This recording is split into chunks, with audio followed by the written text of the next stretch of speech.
Let's get started with our first news. Tom Aspinall responded to Jon Jones today, and things are starting to get even more interesting between these two heavyweights. Jon, who's currently sidelined and enjoying retirement, or at least a break from active competition, posted an update on X that grabbed a lot of attention. He wrote, "Just wrapped up the biggest seminar in Phuket history. Half the crowd flew in from the UK. How wild is that? Massive shout out to my guy Tom for all the free promo. Couldn't have done it without you."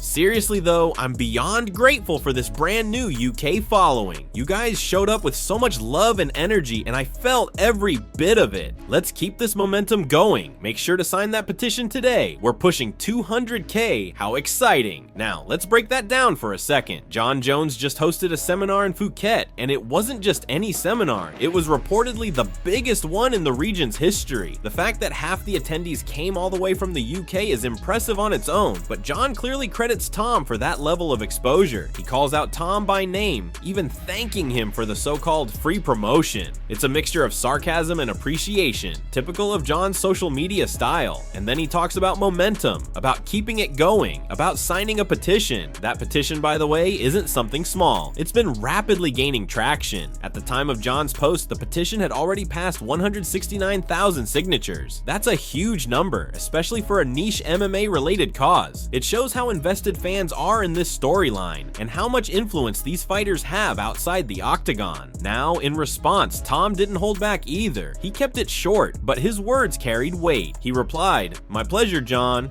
Told you I'm not an asshole. Glad you're enjoying retirement." That statement, mixed with a duck emoji, was both humble and snarky. Tom's comment addressed Jon's sarcasm directly, but without crossing any lines. He acknowledged the situation, threw in a little humor, and subtly reminded everyone that despite the ongoing back and forth, there's still respect between them, or at least no real hostility. But it didn't stop there. Jon wasn't done yet. He came back with a video, and it was labeled loud and clear. Warning, explicit language, which means whatever was in that clip, it wasn't censored or filtered. It's the kind of message you post when you want to be absolutely clear about how you feel. No sugarcoating, just raw, unfiltered thoughts. So what does this all mean? Well, whether it's friendly banter, passive-aggressive digs, or genuine promotion, the interaction between Jon and Tom is fueling massive attention.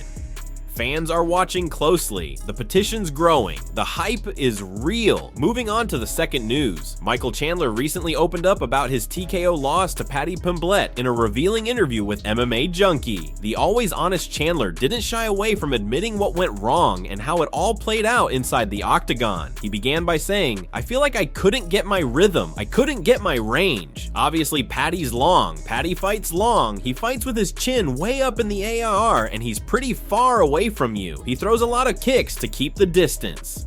This is a classic challenge that many shorter, stockier fighters face when going up against someone with length and range like Paddy. Chandler was struggling to find the timing, the space, and the confidence to close the distance safely. And when you're in a high-level fight like that, a few missed moments of rhythm can cost you everything. He continued, "I felt like I was just kind of getting settled in, and obviously I took a knee to the face and then got taken down, and that was the end of it. It's the kind of thing that happens in MMA all the time. You're trying to find your groove and bam, one clean strike changes everything. In this case, it was a well-timed knee to the face, followed by a takedown, and just like that, the fight was over." Chandler added, "It's one of those deals where you learn. Hats off to Paddy. He had a great game plan, went out there and got the win. That's the kind of sportsmanship fans love to see." Despite the disappointment, Chandler gave full credit to Paddy for executing a smart and effective strategy. He didn't make excuses. He recognized that this is the nature of the game. Sometimes you're the hammer, other times you're the nail. Then Chandler gave an update on what's next for him personally. "I'm definitely gonna take a little bit of time off. I'm gonna take the summer off. I've already spoken to the UFC and said, hey, don't call me for any summer shows. I will show up, I will be a fan, I will do some appearances, I will be a part of the UFC brand, but I need to take a little bit of time and heal my body up. Then we'll see what's next." That's a smart move. He's been in some absolute wars over the years, and after a tough loss like this one, taking time off to let the mind and body recover is crucial. He wrapped up by saying, "There's obviously a ton of different names out there, ton of possibilities, and we'll see."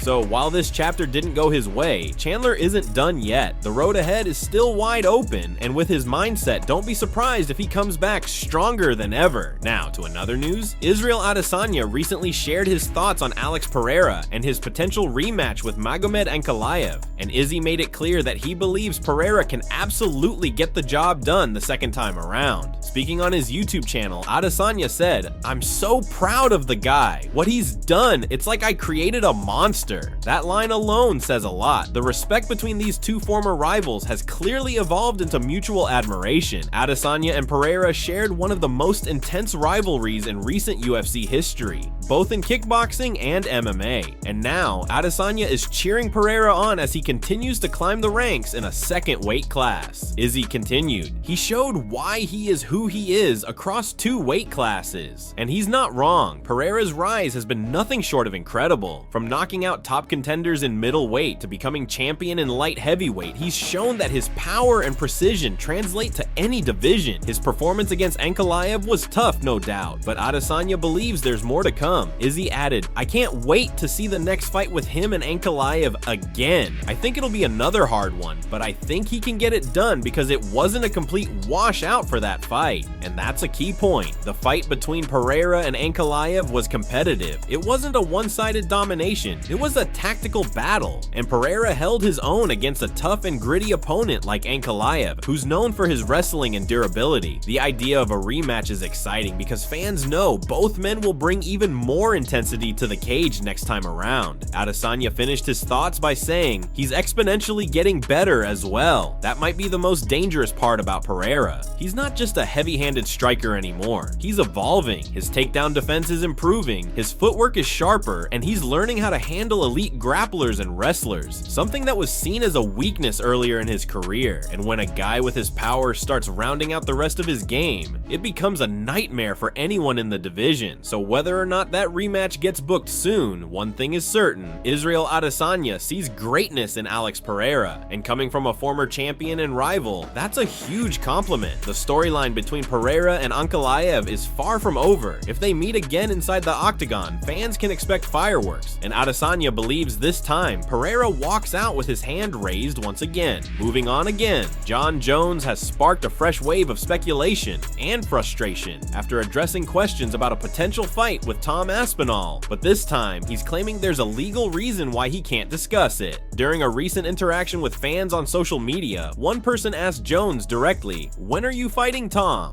And instead of ignoring it or throwing shade, Jon gave a response that surprised a lot of people. He said, "UFC, I and Tom, we all got a lot of stuff happening behind the scenes. They're one of the biggest organizations in sports right now. Tom and I have agreed to wait for the UFC to make their announcements, so I can't talk about it." That statement immediately set off alarms across the MMA community. Fans and analysts started questioning what exactly is going on behind the scenes, and why is Jon Jones now saying he's legally not allowed to speak on it? The fact that he's saying he can't talk about the fight is very different from previous statements, where Jones seemed to dismiss Tom as irrelevant or unworthy of a title shot. Now, his tone has shifted, and he's suggesting that the fight is potentially in the works, but being kept under wraps for legal or contractual reasons. This new response gives weight to the idea that something major might be brewing.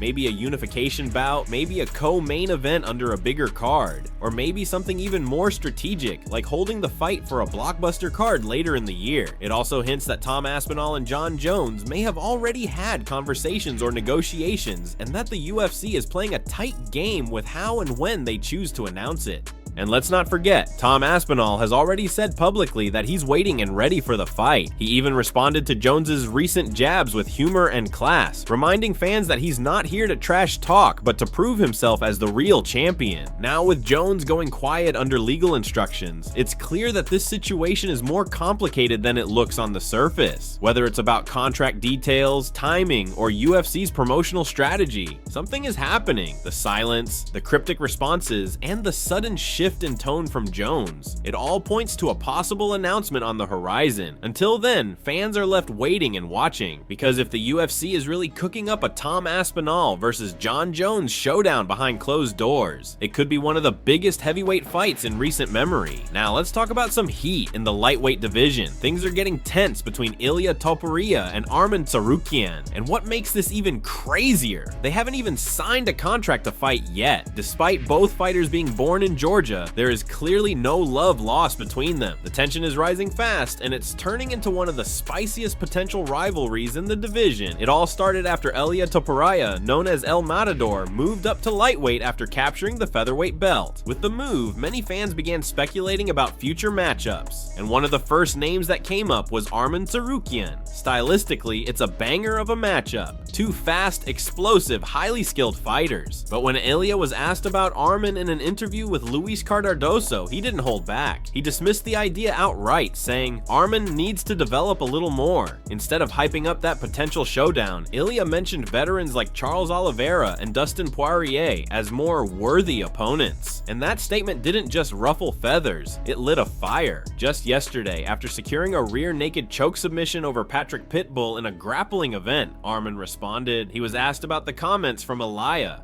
and for a guy who's usually calm and respectful, Arman snapped. He said bluntly, "I would finish Ilia with elbows on the ground. Taking him down would be easy." That's a major shift in tone from Arman. Normally he doesn't engage in trash talk, but clearly Ilia's dismissive attitude struck a nerve. And this isn't an isolated case either. Fans online have pointed out that Ilia has been in feuds with almost everyone, from Max Holloway to Bilal Muhammad, even guys from different divisions. He doesn't hold back from speaking his mind. But now, that fiery attitude has come full circle, and he's in conflict with a fellow Georgian-born fighter. And let's not ignore the backdrop. Both men represent different national ties. Ilia, although born in Georgia, represents Spain. Arman, also born in Georgia, represents Armenia. So there's a complex web of national pride, regional history, and personal ambition fueling this fire. What we're seeing right now is the early stages of what could become a serious, long-term rivalry. One rooted in competition, ego, and a potential battle for dominance in the most stacked division in the UFC. If this fight ever gets booked, it won't just be another contender matchup. It'll be personal, it'll be violent, and it could easily become one of the most talked about lightweight showdowns in recent memory. Let's dive into the full interview where Tsarukyan addressed the idea of facing Ilia Topuria, and this one got real, so the interviewer kicked things off by asking the question on everyone's mind. "Arman, a lot of experts and fans are saying they want to see you face Ilia Topuria. Many believe Ilia has excellent takedown defense, and more importantly, he knows how to scramble back to his feet. With your elite level wrestling, do you think you could keep Topuria on the ground for an entire round?" Without hesitation, Arman responded, and he didn't hold anything back. He said, "Yeah, I could keep him down. I'd take him down without even trying hard." He went on to explain that while it would be easy to get the fight to the ground, holding Topuria there might be a different challenge. "He's a tiny guy," Arman continued, "short, compact, and those types are tricky to hold. Pitbull was the same way, short, stocky, and hard to pin down. I'd still definitely take him down with ease." But here's where things got a little more intense. Arman admitted that holding a fighter like Topuria down for 5 straight minutes might not be guaranteed, but he made it very clear it wouldn't even matter. Holding him for 5 straight minutes though, we'll see. "I don't need the full round anyway," and then came the real warning. "I like throwing elbows, 1 clean shot, and that's all it'll take. I won't need 5 rounds. He's not making it that far."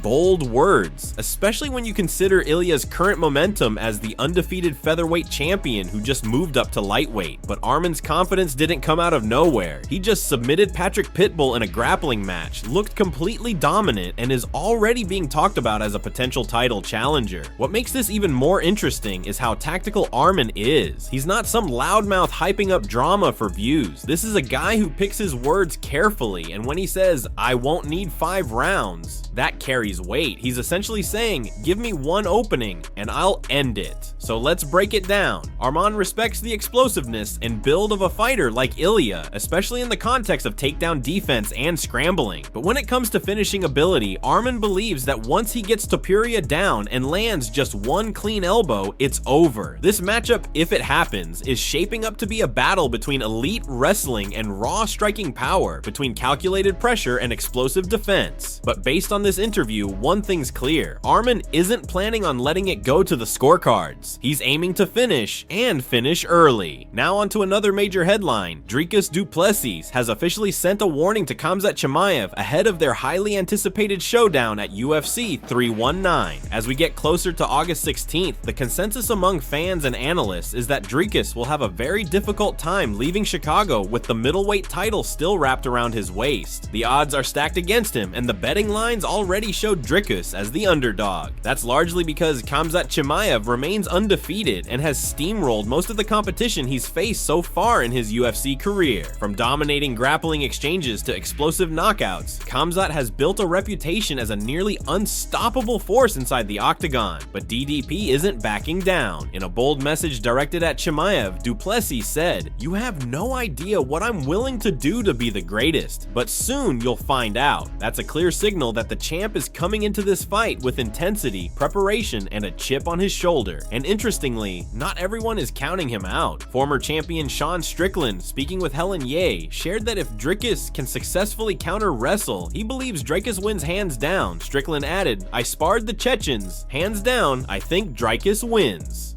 It's just going to come down to, are you going to be able to stop that and counter wrestle him? You can. It's not hard. So while the hype is real around Khamzat, Dricus has some believers, and most importantly, he believes in himself. And that wraps up today's news.